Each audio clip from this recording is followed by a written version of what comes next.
Welcome back to the Mr. G Computer Science channel. Don't forget to subscribe to our channel if you like the content and give us a thumbs up for this video once you've had a chance to watch it. So let's have a look at the exam question. Write the LMC code to enter an integer and output the value. The code should repeat until a value of 0 is input. So we're going to be using Peter Higginson website. I'll put the link for the Peter Higginson website in the comments below.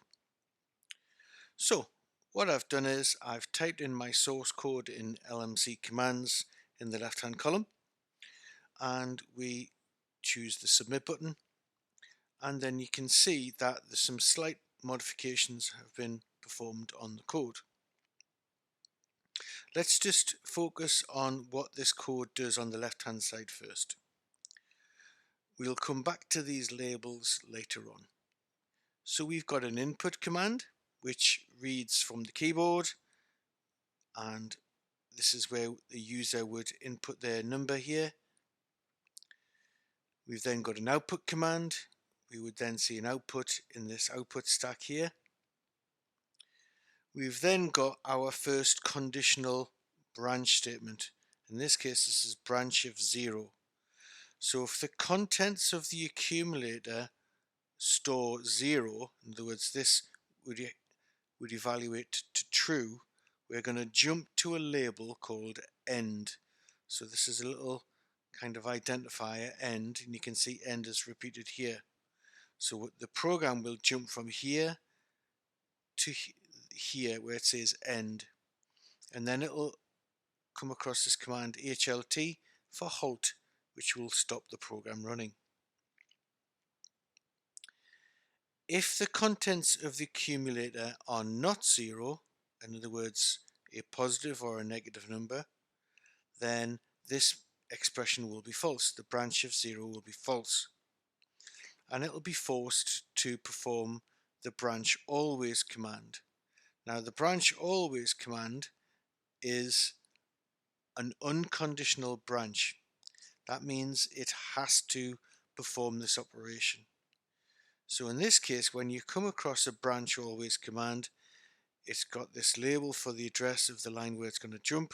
So this label of start, we will jump up to this label here where it's repeated, start, and once again we put in a number, we output it. If the number is 0, we jump to end and stop. If it's not 0, we branch back to the start, and it will keep going until the user enters 0. So this is a condition controlled loop. So in other words, we don't know how many iterations it will perform, but it will end when the contents of the accumulator evaluate to 0.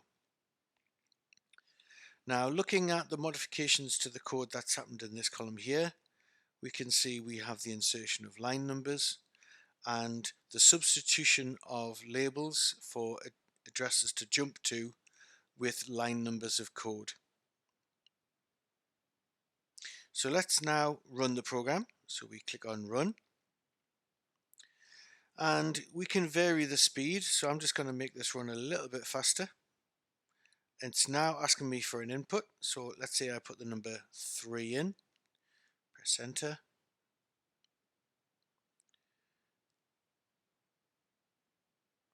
So you can now see we have 3 as an output in the output window.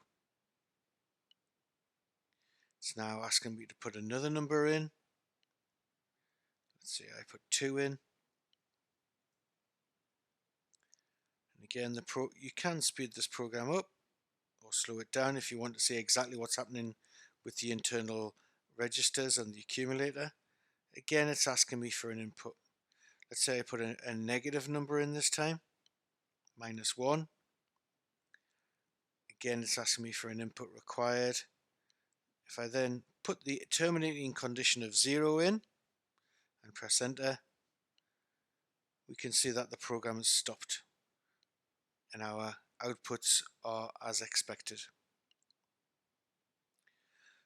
So a nice simple program to start with, which explains inputs, outputs, conditional branching with the branch if 0, unconditional branching using branch always, and the halt command.